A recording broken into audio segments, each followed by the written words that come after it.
Hello everyone, bonjour tout le monde. Welcome to EFA 198, where today I'm talking about the working and wellness class, along with, yes, I did say an increase in libido. But before I get into that, I'm going to ask you to please subscribe, click on the bell, get my latest notifications. And before I get into this, I wanted to say that I participated in a gathering today, and there's a key component to that gathering that inspired me to. I always write my podcasts throughout, right? I take my notes in a million notes. I'm a million notes guy, but they all come together with my dyslexia. And I kind of put this here together from that passion, from the keywords of that note, but written from that passion of today. And a lot of the best music out there and everything comes through life and books now comes from experiences, comes from passions, comes from paths that have been walked. So let's get into this.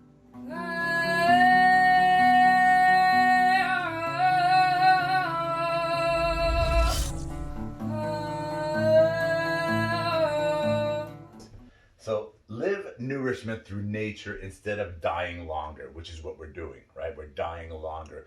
So live nourishment through nature instead of dying longer through derivatives of nature, prescriptions, right? So we're dying longer through the derivatives of nature. So we take nature, we synthesize it, we formulate it, we process it, put it through everything, chemicals, and bada bing, bada bing, here comes a pill, right?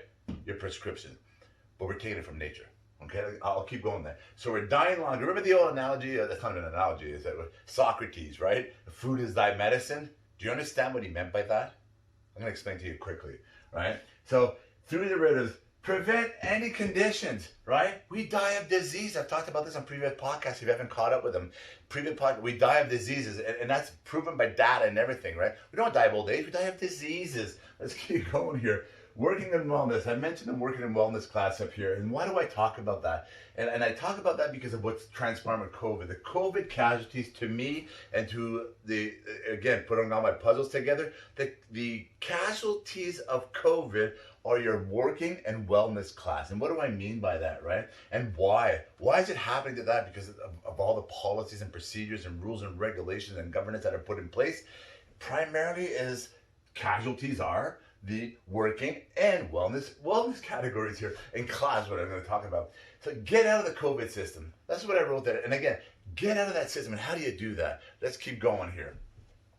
No lockdowns. One of the things I participated today was about a no lockdown, because we all know what lockdown does to families and businesses and wellness and so forth, right? And I'm going to keep it explaining all that, but we don't need lockdowns if we work cooperatively. If we work cooperatively, we don't need lockdown. And what did I write here? Day in, day out, in entities globally. And I don't want to mention names, but your largest of entities, whether they're private, whether they're public, or they're government owned, those entities globally have remained open since the beginning of COVID. And the data is there, the anecdotal evidence is there that nothing transpires when you go to all these indoor type facilities, right? So we can obviously do it and spread people amongst all square footage evenly throughout instead of jamming them all in like a funnel into these large entities that have proven that nothing transpires when all these people gather together day in, day out in the same place from different walks of life, etc. Right? So we have the data. We have the data that we could open everything. So we do not need to lock down anything. And we've proven that we can participate in all these large entities for, what is it, almost a year on end now? Right? We've proven that. So we do not need lockdowns. Let's keep going here. The increase in overweight, the suicide addictions, the family breakups, the poverty, stress from closings of families, from businesses and separation and divorces through families because people are jammed in together. And I need I go on here. We all know the statistics, right? That from the suicides and the opiate addiction and prescriptions and all that stuff, we all know that, right? The obesity, we're all eating more. Hey, 22% increase in weight in this community. Come on, any more numbers do you want? How many more stats do you want on the stats here, right? So it's all tied to like RX and pills. All this stuff. People are taking more pills, just more of it. And here it is. What are pills? Tobacco, THC, aspirins, codeine. They all come from nature, right? And what they do is they take from nature, they synthesize, they process, they pump it through chemicals and make a pill out of it. And that's what they do. They derive it from nature. Let's keep going on. Why? And I've talked about this before. The process, what is it, 60% they say of all people consume is ultra processed food. That's all we consume, right? Which 80% of that food has sugars, sugar derivatives. There's only 9 nature sweetener out there that has zero glycemic and it doesn't affect your insulin, that kind of stuff, right? There's only 9. All other ones are derivatives of sugar, alcohols. Do you know what I mean? So everything is tied to that. But what if we nourished ourselves through nature instead of dying longer through the derivatives of nature? Do you know what I'm getting at? This is why I write these, and this is what I put on this today. And I saw this passion, and I posted this week about the working class and the wellness class. And I want to explain to you. So we are addicted as a population.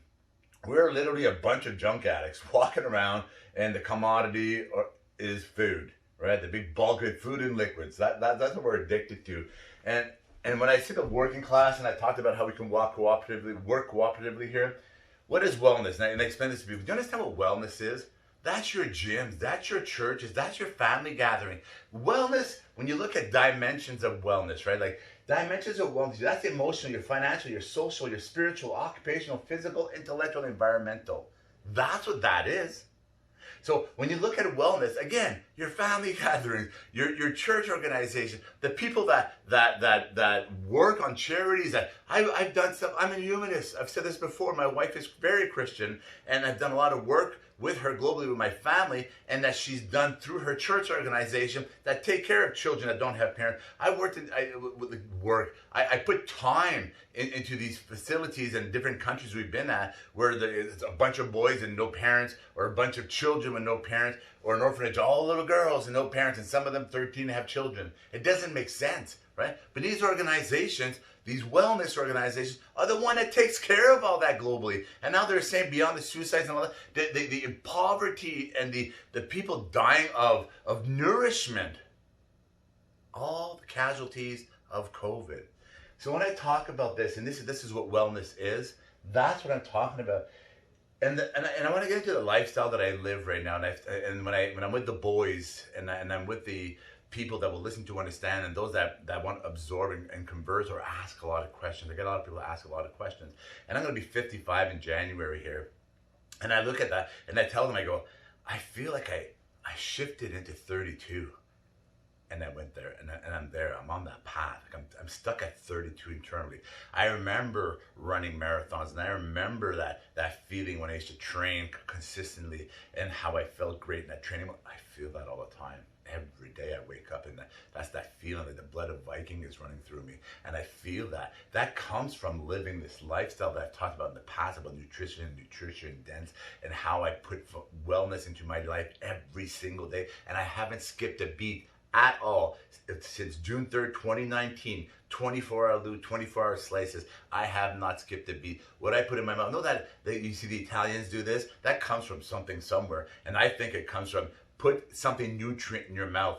Don't waste what you're putting down your fuel hole. Right? This is your fuel hole. Don't waste what you're putting down your fuel hole. Put nutrient and nutrient dense into your body, because this is what comes out of it. Strength and youth and energy and clarity. And I wrote performance, and I just threw this in there, libido. I actually had a conversation with my wife, and full disclosure here, and I tell the guys, I'm telling you, I feel like I'm 32 all the time, right? And that increase in energy, that increase in performance, that increase in everything that you want. I train more. I train every day. Every single day, I throw in wellness in my life, from stretching, from yoga, from working out, from cardio, kickboxing, and so forth. Do that every day, and I'm going to be 55. So in respect of the working class, and in respect of the wellness class, and who have been the casualties of COVID, please listen to, understand, and focus on these are all related. Like ding, ding, ding here. Like boom. Remember Arnold on the big boom? That's a ding, ding, ding here. All related to COVID casualties. Jean-Guy Bourguignon, EFA 198.